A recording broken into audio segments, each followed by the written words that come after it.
Hello, welcome back to my channel. I'm your girl Val, so if you're new here, feel free to subscribe right here down below. This is a walking tour of Madrid. If you happen to be in the area and you're not sure where to go or what to do and you have a short amount of time and maybe you want to see it all in one day, this is a great video for you to watch while you're there. I'm also going to be telling you fun facts about the city, Spain, and the center of Madrid. So without further ado, we're gonna go ahead and get into it. To begin with, Spain is a country with 17 autonomous communities and Madrid is one of them. The community of Madrid has 179 municipalities and 21 districts. The first district is located in the heart of the city and it's known as the Centro, aka the downtown district. So the Centro, which is the downtown area of Madrid, contains a variety of neighborhoods, but in my opinion, we're gonna go ahead and start with the best one because I lived there and it was just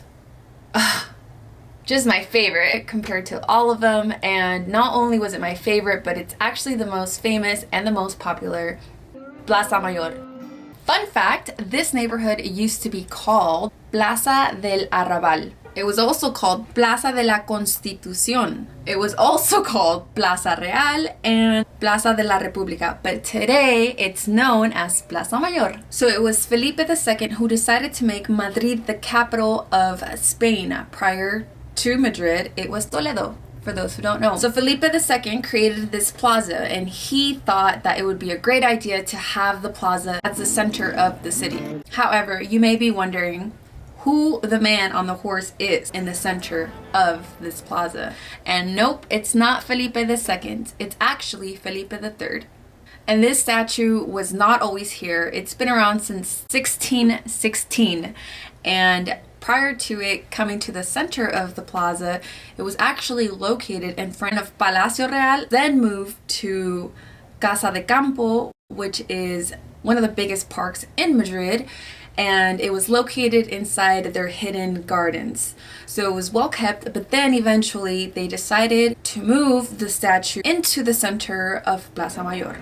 And now it's iconic. It was Felipe III who actually decided to remodel the plaza. He made it a bit more modernized and created the architecture that is absolutely my favorite, which is called El Estilo Barroco. This is actually the most popular architecture there is in all of Spain, and Plaza Mayor was what inspired most of Spain's architecture style. So you can see the style throughout all of Spain, not just in this plaza. Although it was Felipe III who decided to do the remodeling of the plaza, it was actually Francisco de Mora who was the creator and the architect of this style. So a really fun fact that not too many people know, and it took me a while to figure this out, there's actually a parking garage underneath the plaza. So if you happen to be around and you're driving, you have a vehicle and you're trying to find parking underneath the plaza, there's certain ways and streets that you can get into underneath the plaza. So if you're curious to know what's underground,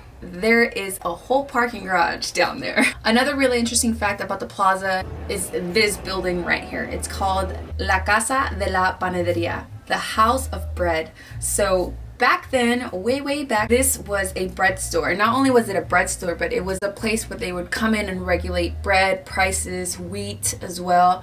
And it is actually the oldest building in Plaza Mayor, so it's very authentic. It's an informational station now. I would highly suggest you go into this Casa de Panadería and ask for a map like this. It's really great and convenient for you to have.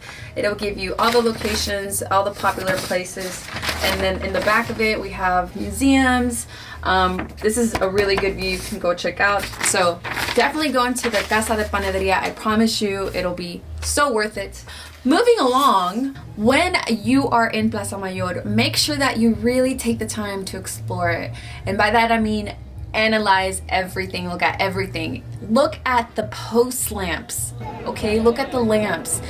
There are many people who just sit around the lamps, don't even acknowledge where they're sitting, and they just are in their moment. And I just really suggest that you take the time to look around because there is actually story written on those lamps where you're sitting, and it's a beautiful thing. If you check it out, I promise you really enjoy it and you'll really understand a bit more of the history of Plaza Mayor. Moving along, there is 10 entries and 9 gates to the plaza. So when you're in the plaza, it's a bit confusing and everything looks a little similar. It took me a while to figure out which gate led where. The reason why I really love the plaza, not only because I lived in this area and this was my barrio, this was my neighborhood, but because there are so many things around the plaza, like restaurants, bars, there's always people in this plaza. The ambience is always great, it's always changing. We have tourists there every single day from all over the world, and it's just so amazing. If you have nothing to do, just go to Plaza Mayor, and I promise you that there is something happening in this plaza. Although they may have many restaurants around the plaza, I probably can't suggest too many.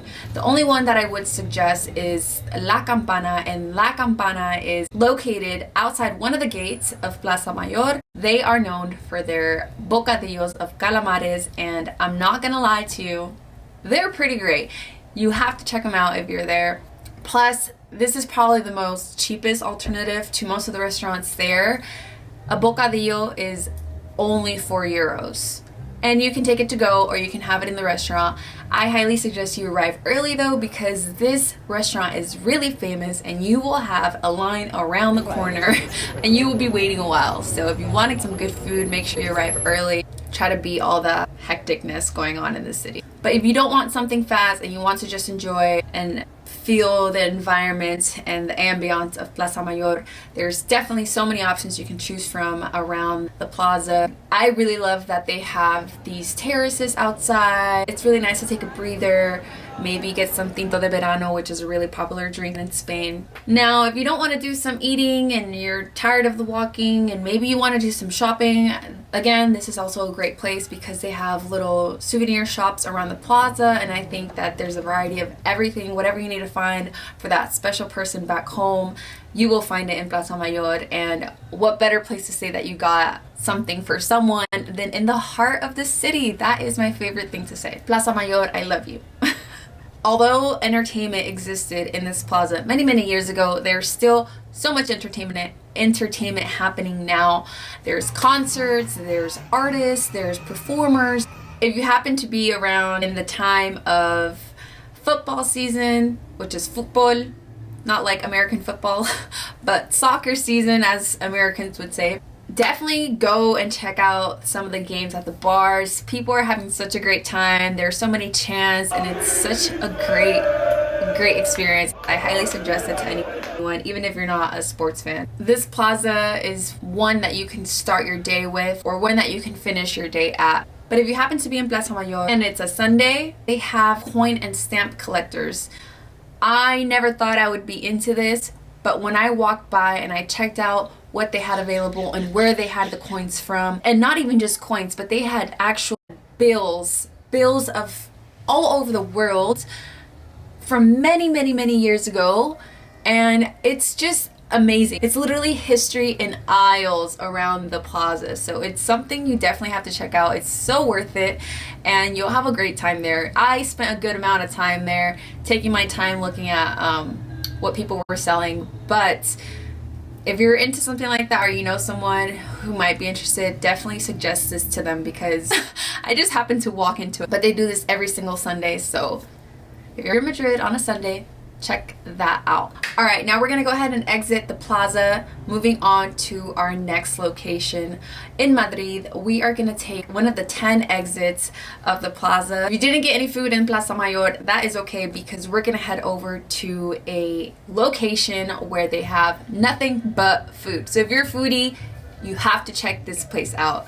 So we're gonna walk down Calle de Ciudad Rodrigo, and on your left hand side, if you're walking out from Plaza Mayor, you're gonna run into Starbucks on your left, and you will see this really big building across the street from Starbucks. It's called Mercado de San Miguel. This is where we're gonna go inside. So as soon as you step in, you are probably going to be running into a lot of people because it is actually a really famous and popular place in Madrid, and it's popular for its food. It has everything you could think of. It has jamón, it has pastries, it has churros con chocolate, which is the best. It has a brewery area. I'm not sure if it's a brewery, but I don't drink much alcohol. I just assume, I don't know. They have a lot of beer and alcohol there, okay? So if you're into that, that is a great place to go check out. They have everything you can think of. I eat more on the healthier side, so the ham, the jamon, all of that wasn't really my cup of tea, so I just kind of stuck with the fruits and the more simple sides and basic things of this mercado. If you are a big foodie, you cannot leave Madrid without checking out this place, because I promise you, you will find something that you love in there. Churros con chocolate though. Thank me later. Alright y'all, so we're gonna go ahead and leave the mercado now, and we're gonna step right outside and walk down Calle Mayor, and we're gonna run into Plaza de la Villa. Fun fact, this was actually the main plaza of Madrid. One thing I would love to point out before continuing on is the bear here and the tree. So back in the days, Madrid was known for having a lot of bears because it was actually nothing but campo here. So there was a lot of bears and many of these strawberry trees. So strawberry trees and bears were a really big part of Madrid. This is now a stamp on Madrid and a symbol to represent Madrid. Originally, this was what Plaza Mayor is now. But then later on, Felipe III, when he realized that he needed a bigger area and a bigger space because Madrid was growing dramatically, that is when Plaza Mayor moved to a bigger side, and that was when it got modernized, and that's when it was created. So this plaza right here is the original plaza where people would come to. So this is around the 15th and 16th century. Now, in the middle of the plaza, we have Álvaro de Bozón. Another really cool thing about this plaza is that directly in front of it, we have a really famous restaurant. If you know about literature, you know Valle Inclán. He actually wrote La Noche de Max Estrella in this restaurant. So it is really famous for that. If you want to just go and take a picture of the plaque here, I suggest you do it. It's really cool if you are into literature. Moving along, right around the corner from the restaurant, we have this statue known as El Vecino Curioso, which translates to the curious neighbor. So what is he curious about?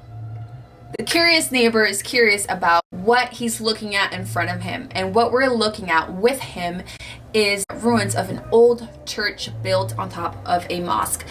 The cool thing about this is that there is this plaque where you can actually read a little bit more of the description of what the curious neighbor is looking at. And I hear if you touch his butt, it's good luck. Touch his butt. I promise you, I don't think he'll get mad. I think he might be used to it by now. So we're gonna make a pit stop at Palacio Real during this walking tour. I love going through this area because it's nice, it's not too crowded, and I love the parks, I love the trees, and in the heart of Madrid, you don't find too many parts like these where there's trees because it's a lot of buildings and it's obviously the heart of the city, so it's really condensed. So I love empty space like this. And at the corner right here, we have La Catedral of Madrid. It is such a beautiful cathedral, and if you have time, I would suggest you check it out. Here are the hours and the prices of the Catedral. General admission is 7 euros, but in my opinion, those 7 euros go a long way because it is beautiful in there. They also have a small museum inside the cathedral. They open from 10 a.m. to 2:30 p.m., but I would check because times vary, and in Spain, everything varies. If you head down this way and you walk all the way down here, you will see a beautiful, beautiful view of Madrid. By the way, that's Casa de Campo, where the statue of Felipe was in prior to Plaza Mayor. However, it does get super busy, so you want to make sure you get there early, or at least try to get a good spot. Go at sunset hour if you can, it's beautiful. Here you can see the architecture that I mentioned earlier. And this is the Palacio Real. This is just one of the angles that we have from the palace. It is so beautiful. I believe it's Wednesdays after 4 p.m. there's free entry. Don't mark my word though, double check. But there are free entries to most museums. You just have to do your research on the times and the days. Also, if you're a student, take your student ID. Most museums give student discounts, so take your student ID if you got one. However, as beautiful as the Palacio Real is, it is always so busy, so busy. I feel like this is the most populated tourist attraction in all of Madrid. For that reason, there is always a huge line. However, if you're short on time, this may not be a good idea to do because it's going to actually hold you back from moving on with your walking tour. If you want to just stop by and check out the building and in front of it, I suggest you walk this way because it is a beautiful scenery and you're not going to want to miss seeing this beautiful palace. However, entering is a whole nother story. You're going to need at least 4 hours of free time, including the line, the entrance, the stopping and taking photos, the admiring and reading. I want to suggest this if you're short on time. We're going to keep moving forward. We're going to walk exactly straight from the Palacio Real. The Palacio Real will be on your left. You're going to keep walking all the way straight down, and on your right hand side you're going to see Teatro Real, and on the left hand side you're going to have Palacio Real. So in the middle of both of these you have this statue, and guess who's on it? Felipe IV. Fun fact about this statue, it actually has great history. The mathematical genius Galileo was actually the one who created the formula to properly have this statue well balanced due to the back of the tail of the horse and the way it's leaning backwards. The bronze at the time was pretty weak, and there had to be a specific formula for this statue to be the way it is today. So Galileo and the revolutionary sculptor Pietro Tacca created this masterpiece. It's so beautiful to analyze and appreciate all that work into this statue. I also really like this plaza because it has this beautiful fountain you can sit at, and if you wanted to, you could take the Opera Metro to this location. It'll take you to the Teatro Real. Now, if you have time, I would really suggest you stop and go inside of the Teatro Real because let me just show you. So I'm inside of the Teatro Real and I'm standing right in front of the Royal Palace, and the view from up here is amazing. Honestly, it's so worth coming up here. I'm on an audio guided tour, but check out this view. Oh. Personally, I just enjoy everything from up above. It's so calm and it's not as hectic as it is normally down there. So if you want to get a good view of the Palacio Real, definitely come across and check out the Teatro Real. Definitely worth it. The view's amazing. I only paid €8 for the audio guide. They also offer different tours. I just decided to go at my own pace, and this is beautiful. Another really cool thing, if you are in the Teatro Real area, if you happen to get lucky actually, there are some performers that seem to be like a part of the opera back in their days and maybe still are. They just decide to perform on their fun time. You will get a performance outside of the Teatro Real.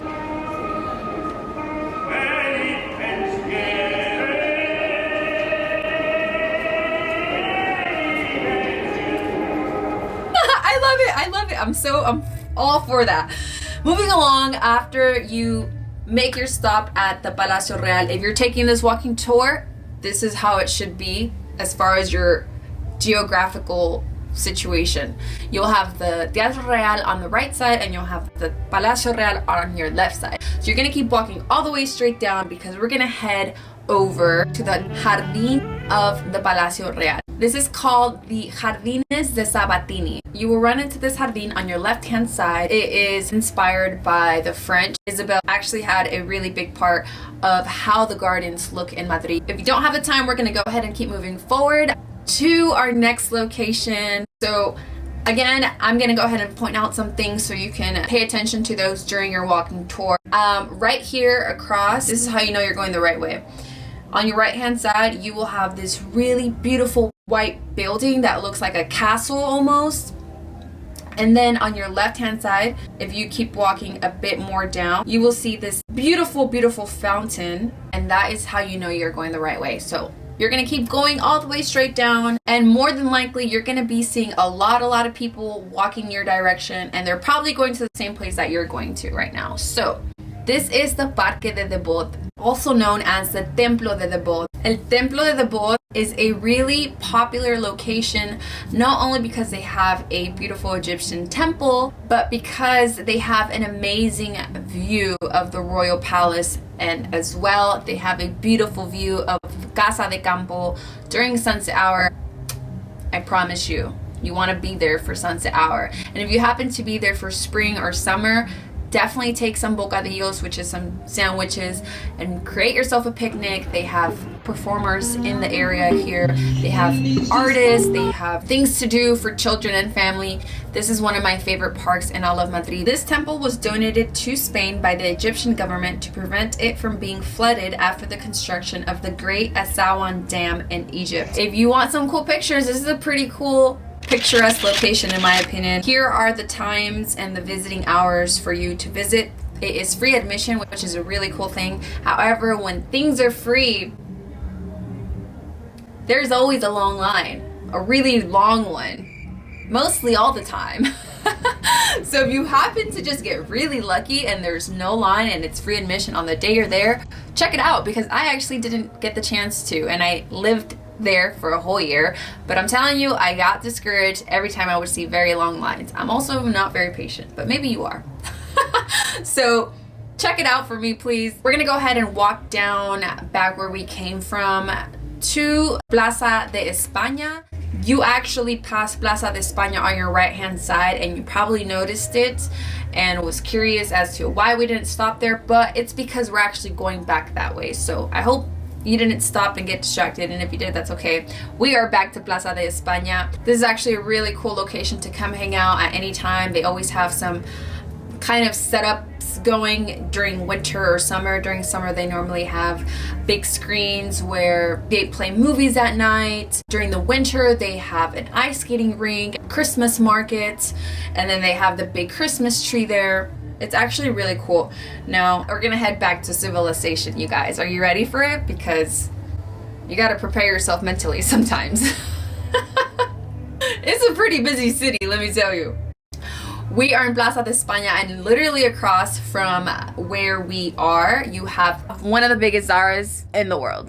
If you're into shopping, check it out. It's actually pretty cool. And if you're not into shopping, just walk in there anyways. It's really impressive. It's about 3 or 4 stories. Now, if you are kind of tired from the walking tour, because it is a lot of walking and there are a lot of people and there's just a lot going on in the city, and you're kind of over it and you want to just head back, feel free to walk down into the metro and get yourself a metro ticket and take the metro to our next location, because trust me, I understand.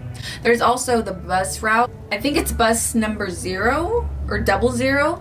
It's actually free. You don't have to pay for getting on, and that one actually takes you all the way up and down Gran Via. But if you wanted to get on the metro, you're gonna get on Plaza de España, and you're gonna get off on the next station, which is Callao. Prepare yourself, because Callao is really, really busy and there are some pickpocketers. I was lucky enough to not get pickpocketed, but I was also very, very careful of my belongings and where I placed them on me. So if you happen to be in this area, be very cautious, because there are a lot of people, so you want to be careful with your things. Normally they have a lot of performers here because it's one of the most populated areas, but personally I just love the area because I love architecture, and this building right here is actually one of my favorite buildings in Madrid. It really reminds me of the Flatiron Building in New York. If you're from New York, I see you. If you haven't been, you gotta check it out. If you've been, you know what I'm talking about. It's a Flatiron Building, and it looks very, very similar. So it's in the corner of, I'm not sure what streets in New York, but it's just the same. It's really cool to compare and contrast these two buildings, and for that reason I love that building. Now, you could go during the day and take this walking tour during the day, but also if it's hot outside and you're there for the summer or spring, because it's still hot around that time, you can wait and go in the evening, because trust me, Madrid does not sleep. I swear, no one sleeps there. You can go out at any time of the day, there's something going on, but you can actually do this walking tour at the end of your day if you wanted to. And also, I really enjoy it at nighttime because there's so many lights. It's so pretty. The buildings are all lit up. it's just a different ambience at nighttime. And again, if you are tired of walking, you can always take the metro to our next location if you don't want to walk anymore. And we're gonna go ahead and wrap up this walking tour in Sol. There is so much shopping to do here. If you're into shopping, this is a great place for you to end at before you go home.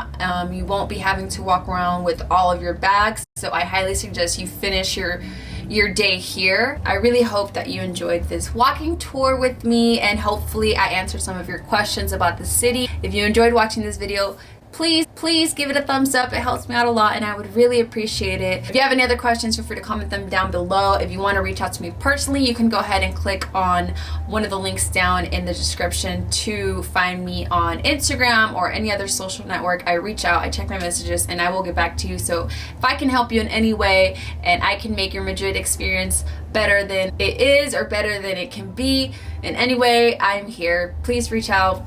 With all the love in the world, from your girl Val. Peace. Till next time.